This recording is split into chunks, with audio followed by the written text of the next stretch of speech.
பெண்களுக்கான ஒரு பதிவு. பெண்களுக்குன்னு சொல்ல முடியாது. இது மொத்தத்தில சமையலுக்கான ஒரு பதிவு. கிச்சன் இன்னைக்கு வந்து பார்த்தீங்கன்னாக்கா, சமையல் அறைங்கிறது சாதாரண விஷயம் கிடையாது. அது உயிரறை. வாஸ்து கோளாறுகள் இருக்கும். இதுதான் இந்த டாப்பிக்கே அதான் பேச போறோம். சமைக்கும்போது ஒரு வேக் மைண்ட் இருக்கக்கூடாது. தரித்திரம் இருக்கக்கூடாது. இந்த சாப்பிடுற சாப்பாடுல மத்தவங்களோட பார்வை, கண் திருஷ்டி இருக்கு பார்த்தீங்களா? அது வீடு ஃபுல்லா இருக்கும். கிச்சன் வரைக்கும் போகும். அது ஸ்லோ பாய்சன் மாரி சாப்பாட்லயும் இறங்கும். அங்க வச்சிருக்கக்கூடிய திங்ஸ்லயும் இறங்கும். அதனால தான் எப்பொழுதுமே வெள்ளிக்கிழமை சாம்பிராணி போடுவாங்க. அந்த சாம்பிராணி புகை போடும்பொழுது, அந்த திருஷ்டி இருக்கும்போது, அந்த எல்லாத்தையும் சரி பண்ணும். அந்த இடத்துல உங்க கிச்சன்ல இருக்கக்கூடிய எனர்ஜி பார்த்தீங்கன்னா, பாசிட்டிவ் ஆயிடும். நீங்க என்னதான் கோவமா உள்ள வந்தாலும், என்னதான் நம்ம நெகட்டிவிட்டியோட வந்தாலும், பார்த்தீங்கன்னா, ஒரு மனம் சாந்தி இருக்கும். ஞாயிற்றுக்கிழமை கிச்சனை டோட்டலாக வீடே பண்ணா ரொம்ப ரொம்ப சூப்பரா இருக்கும். கிச்சன்ல பண்ணும்பொழுது, இன்னும் அதீத சக்தியை கிடைக்கும். அது சுத்தம் ஒரு பக்கம். ஆனா, அதில இருக்கக்கூடிய சக்தியும் ஒரு பக்கம் இருக்க வேண்டும். இது குடும்பத்தையே ஒற்றுமையை கொண்டு வரும். சண்டை சச்சரவுகள் ஏதோ ஒரு பிரச்சனை இருந்தாலும், அது எங்கே தான் கிச்சனை சரியாம வச்சுருப்போம். அதுலேருந்து வர்றது தான் அந்த பிரச்சனையாகவும் இருக்கும். சமையலறையில் நம்ம முக்கியத்துவம் கொடுப்போம். அன்பு மக்களோடு பகிர்ந்து கொள்வோம். சமையலறையில் என்றைக்குமே நெகட்டிவிட்டி இருக்கக்கூடாது, தரித்திரம் இருக்கக்கூடாது, கச்சடா இருக்கக்கூடாது, சலசலப்பு இருக்கக்கூடாது. அமைதி மட்டுமே, அன்பு மட்டுமே இருக்கணும்னு அந்த காலத்தில் செய்த ஒரு பரிகாரம் தான்.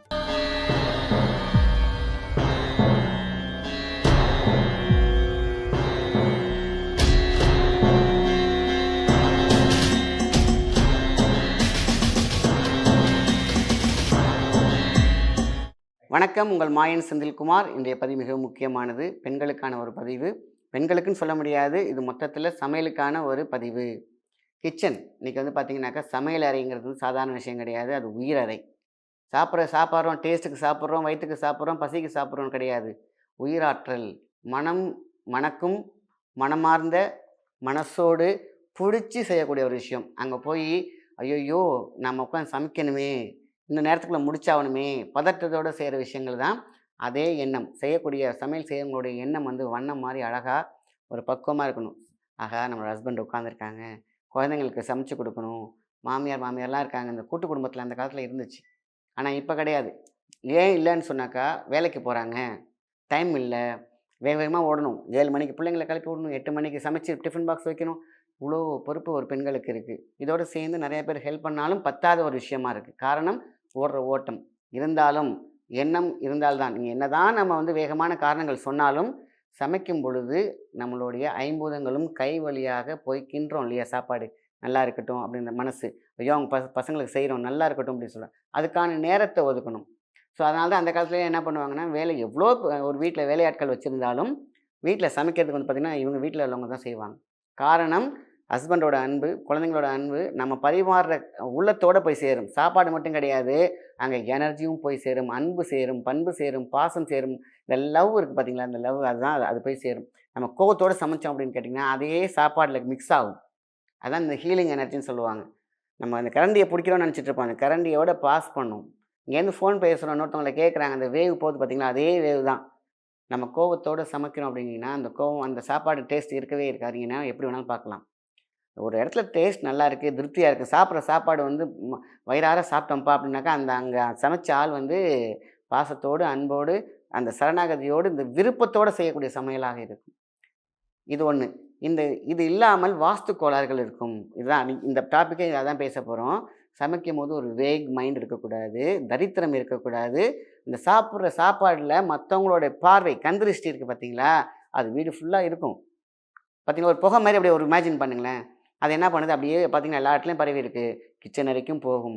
அது ஸ்லோ பாய்சன் மாதிரி சாப்பாட்லேயும் இறங்கும். அங்கே வச்சுருக்கக்கூடிய திங்ஸ்லேயும் இறங்கும். அதனால தான் எப்பொழுதுமே வெள்ளிக்கிழமை சாம்பிராணி போடுவாங்க. அந்த சாம்பிராணி புகை போடும்பொழுது, அந்த திருஷ்டி இருக்கும்போது, அந்த எல்லாத்தையும் சரி பண்ணும். இப்போ கிச்சனுக்கு மட்டும் வரேன். கிச்சனில் இருக்கக்கூடிய ஒர்க் பண்ணக்கூடிய அது யாராக வேணாலும் இருக்கட்டும். ஒர்க் பண்ணவங்களுடைய மைண்டு, அவங்களுடைய மனசு என்றைக்குமே பாய்சனாக இருக்கக்கூடாது, டென்ஷனாக இருக்கக்கூடாது, கலோபரமாக இருக்கக்கூடாதுங்கிறதுக்காக தான் அப்பயும் பாருங்கள், ஒரு நல்ல ஒரு பானை வாங்கிக்குவாங்க. இல்லை பானை தான் அவசியம், குட்டி பானை. இந்த குட்டி பானைக்குள்ளே கல் உப்பு பாதி நிரப்பிடணும். சினமன், அதாவது பட்டை, பிரியாணி பட்டைன்னு சொல்லுவாங்களே, அது பாதி அதுக்கு மேலே போட்டுடணும். அதுக்கு மேலே பச்சை கற்பூரம் போட்டுடணும். 3 அடுக்கு. கல்லுப்பு, சினமன் பட்டை, அதுக்கப்புறம் பச்சை கற்பூரம், கொஞ்சம் ஒரு கைப்பிடி மிளகு. அவ்வளோதான் அதோட ப்ராசஸ். போட்டு மேலே வந்து ஓப்பன்லேயே வச்சுருங்க. சில பேர் மூடி வச்சுருவாங்க. எல்லாம் பண்ணிவிட்டு மூடி வச்சுருவாங்க. மூடக்கூடாது. அது ஏதாவது ஒரு கார்னர், அந்த கிச்சனில் எந்த கார்னரில் வேணாலும் அதை வைக்கலாம். வச்சு பாருங்கள், அந்த இடத்துல உங்கள் கிச்சனில் இருக்கக்கூடிய எனர்ஜி பார்த்திங்கன்னா பாசிட்டிவ் ஆகிடும். நீங்க என்னதான் கோவமா உள்ள வந்தாலும், என்னதான் நம்ம நெகட்டிவிட்டியோட வந்தாலும் பார்த்தீங்கன்னா, ஒரு மனம் சாந்தி இருக்கும். அந்த அந்த வைப்ரேஷன். கோயில் கர்ப்பகிரகத்துக்குள்ள போனோனே ஒரு எனர்ஜி கிடைக்கும்ல. ஒரு முக்கியமான ஒருத்தவங்க வீட்ல புடிச்ச மாரி வீட்ல போனா ஒரு ஒரு அமைதி கிடைக்குது இல்லையா? ஒரு பூங்காக்குள்ள போனோனே எல்லா மக்களும் போனா ஒரு அமைதி கிடைக்குது பார்த்தீங்களா? அந்த அமைதி ஆட்டோமேட்டிக்கா வந்துரும். சரி, நம்ம அந்த கோவத்தெல்லாம் அப்புறம் வச்சுக்கலாம். நம்ம அந்த பிரச்சனைய அப்புறம் வச்சுக்கலாம். அப்படிங்கிற மாரி வந்துட்டு சமையல்ல கவனம் வந்து சமைக்கிறதுல போகும். அன்பாட போடும். அப்படியே ஒரு நெகட்டிவ் வெயிட் போடுறதுனால அத நெகட்டிவ கட் பண்ணி பாசிட்டிவா போகும். ஸோ சமையல் என்பது சாதாரண விஷயம் கிடையாது. சமைக்கிற ரூமும் ரொம்ப முக்கியம். சமைக்கிற ஆளும் ரொம்ப முக்கியம். நம்மளுடைய போய் ஏதோ கோவத்தில போட்டு தோசைய பெரட்டி போட்டா பாருங்க அது ஏதாவது கோளாறுல தான் போய் முடியும். ஏதோ கடமைக்கு சாப்பிட்டு போற மாரி இருக்கும். அந்த சமையலுடைய வாசமும், பாசமும் ஒன்றாக இருந்தால் அந்த பசி நிறைவடையும். ஒரு மனிதனுடைய வயிறு நிறைவடையும். ஸோ "வயிற ஆற சாப்பிட்டேன்" அப்படின்னு சொல்லுவாங்க. அப்ப வயிறு ஆறன்னா வயிறு ஃபுல்லா கிடையாது. சந்தோஷத்தோட. அப்பதான் மனசு தானா வாழ்த்திட்டு போயிட்டே இருக்கும். அதனால சமைக்கும்பொழுது எந்த கோவமும் வச்சுக்காதீங்க. அது எவ்வளோ பெரிய பிரச்சனையா இருந்தாலும் வெளியில வந்து வச்சுக்கலாம். சமையல் கூடம் மிகப்பெரிய ஒரு கலைக்கூடம். அந்த கலைக்கூடம் பார்த்தீங்கன்னா, இந்த சமையல்ங்கிறது ஆர்ட்டு. இந்த ஆர்ட் பண்ணும்பொழுது நம்ம கோவத்தோட பாட்டுனா அந்த அந்த அந்த ஃபிகர் நல்லா வருமா? அந்த படம் நல்லா வருமா? வராது. அதேமாரி தான் சமையல் என்ற ஒரு ஆர்ட்டுக்குள்ளார எந்த விதமான சிந்தனையும், தப்பான சிந்தனையும், கோவமான சிந்தனையும் இருக்கக்கூடாது என்பதற்காக தான் அந்த காலத்தில செஞ்சிருப்பாங்க. ஸோ ஒரு புது பானை வாங்கிக்கிட்டு, இந்த அடுக்குகளை வைத்து ஒரு ஓரமா வச்சுக்கலாம். இது 6 மாசத்துக்கு ஒரு தடவ மாத்திரலாம். 6 மந்த்ஸ் தாங்கும் இந்த ப்ராஜெக்ட். ஸோ 6 மாசத்துக்கு அப்புறம் இதெல்லாம் எடுத்து நம்ம கால்படாத இடத்துல தூக்கி போட்டுட்டு, குப்பையில போட வேண்டாம். முடிஞ்சா தண்ணீல விட்டுறலாம். இல்லன்னா எங்கேயாவது காடு கரை இருக்கு பார்த்தீங்களா, அந்த மாரி கால்படாத இடத்துல போட்டுட்டு, நீங்க திருப்பி ஒரு 6 மந்த்ஸ் ஒரு தடவ மாத்துனாலே, அதோட எனர்ஜி சூப்பரா இருந்துகிட்டே இருக்கும். ஸோ நீங்க வச்சு தான் பாருங்களேன். உங்களுக்கு மிகப்பெரிய செலவும் கிடையாது. ரொம்ப நார்மலா இந்த கிச்சன்ல வைக்கிறதுனால, இதோடைய மிகப்பெரிய கணவன் மனைவி சண்டை கூட இந்த ஒரு ப்ராசஸ்னால, இந்த அன்பினால இது மிகப்பெரிய மாற்றத்தை கொண்டு வந்து அந்த ஃப்ரீக்வன்சி ஜாயிண்ட் அப் அப்படின்னு சொல்லுவாங்க. ஸோ இதுதான் முக்கியம். இன்னைக்கு சாப்பாடு அப்படிங்கிறது வெறும் சாப்பாடு மட்டும் கிடையாது. அது மிகப்பெரிய அன்பின் கோட்பாடு. அதுதான் மிகப்பெரிய ஒரு விஷயம். ஸோ சமையலறைக்குள்ள நம்ம என்னைக்குமே கோபத்தையும், தாபத்தையும் வைத்துக் கொள்ளக்கூடாது. சமைச்சுட்டு அழகா வெளியில இருந்து கூட நம்ம என்னைக்குமே கோபம் இல்லாத மனுஷன் கிடையாது. ஏன்னா நவரசத்தில கோபமும் ஒன்றுதான். அப்படி கோவப்படலனாக்கா அது மனுஷ ஜென்மமே கிடையாது. எல்லாம் அளவோட இருந்தால் சிறப்பு. அந்த அளவோட சில விஷயங்கள் போட்டா சமையலும் சிறப்பாக இருக்கும், அம்சமாக இருக்கும். சமையலறையில் நம்ம முக்கியத்துவம் கொடுப்போம்.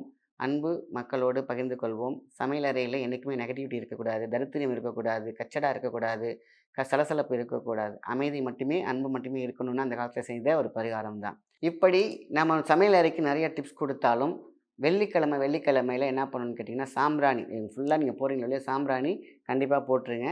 அதே மாரி கல்லு உப்புல நம்ம ஃபர்ஸ்ட்டு அந்த இதெல்லாம் முழுகிடணும். வெள்ளிக்கிழமை முழுகக்கூடாது. சாம்பிராணி வெள்ளிக்கிழமை போடுங்க. வீடு எப்போதுமே பார்த்தீங்கன்னா, சுத்தமா இருக்கும் இல்லையா? அதுமாரி கிச்சன்லேயும் பார்த்தீங்கன்னாக்கா, ஒட்டடை இல்லாம பார்த்துக்கணும். ரொம்ப ரொம்ப முக்கியமானது. ஒட்டடை இல்லாம பார்த்துக்கணும். அதேமாரி நம்ம கல் உப்ப கொண்டு மேக்ஸிமம் கீழ அந்த கிச்சனோட தரை, இல்லன்னா எங்கெங்கெல்லாம் உங்களுக்கு ஈஸியா பண்ண முடியுமோ, இல்லன்னா ஒரு ஸ்ப்ரேல கல் உப்ப ஸ்ப்ரே அங்கங்க ஸ்ப்ரே பண்ணிட்டு, எங்கெங்கெல்லாம் வாஷ் பண்ணணுமோ, எங்கெங்கெல்லாம் துடைக்க முடியுமோ, எங்கெங்கெல்லாம் மாப் பண்ண முடியுமோ, ஞாயிற்றுக்கிழமை கிச்சன டோட்டலா வீடே பண்ணா ரொம்ப ரொம்ப சூப்பரா இருக்கும். கிச்சன்ல பண்ணும்பொழுது இன்னும் அதீத சக்தியை கிடைக்கும். ஸோ கோயில் அறைய அத மீன்ஸ் வீட்டோட பூஜை ரூம எந்த அளவுக்கு நம்ம பாதுகாப்பா வச்சுக்கிறோமோ, அதே மாரி தான் கிச்சனும். கிச்சனும் ஒரு மிகப்பெரிய கோயில். அப்ப கோயில்ல போய் நான்வெஜ்லாம் சமைக்கலாமா? அப்படின்லாம் கேட்பீங்க. அதாவது சமையலறை என்பதற்குள்ள ஒரு விஷயத்த தான் நான் சொல்லிட்டு இருக்கேனே ஒழிஞ்சு, கோயிலோட ஈக்குவலைசேஷன் தான் கொடுத்துருக்கேன். கோயிலே கிச்சனைன்னு சொல்லல. கோயில் மாரி எந்த அளவுக்கு நம்ம பவித்திரமா வச்சுக்கிறோமோ, அதே மாரி கிச்சனையும் பவித்திரமாக வைத்துக் கொள்ள வேண்டும். அது சுத்தம் ஒரு பக்கம். ஆனா, அதில இருக்கக்கூடிய சக்தியும் ஒரு பக்கம் இருக்க வேண்டும். இது குடும்பத்தையே ஒற்றுமையை கொண்டு வரும். சண்டை சச்சரவுகள் ஏதோ ஒரு பிரச்சனை இருந்தாலும், அது எங்க நம்ம கிச்சன சரியாம வச்சிருப்போம். அதுலேருந்து வர்றது தான் அந்த பிரச்சனையாவும் இருக்கும். கிச்சனைய நம்ம கண்ணாமண்ணன்னு வச்சிருப்போம் கிச்சன. அதனால வரக்கூடிய தூக்கமின்மை, அதனால வரக்கூடிய சண்டை, சச்சரவுகள், பணம் தங்காமல் போவதற்கு கூட கிச்சன்ல இருக்கக்கூடிய கோளாறுகளாக இருக்கும். வாஸ்துல இதுவும் முக்கியமா இருக்கு. அது அந்த காலத்துல தெளிவா சொல்லியிருக்காங்க. வாஸ்து பார்த்து வீடு கட்டினாலும், நம்மளுடைய சமையலறை சக்தி வாஸ்து கோட்டத்தோட இருக்க வேண்டும் அப்படின்னு சொல்லி தான் இத அழகா செஞ்சாங்க. ஸோ, அதனால கிச்சனுக்கு தேவையான டிப்ஸ்லாம் உங்களுக்கு குடுத்துருக்கோம். நம்ம அன்போடு, பண்போடு என்னைக்குமே சமையல செய்து நம்ம மக்களுக்கு குடுப்போம். நல்ல விஷயத்த மத்தவங்களுக்கு ஷேர் பண்ணுங்க. நன்றி, வணக்கம்.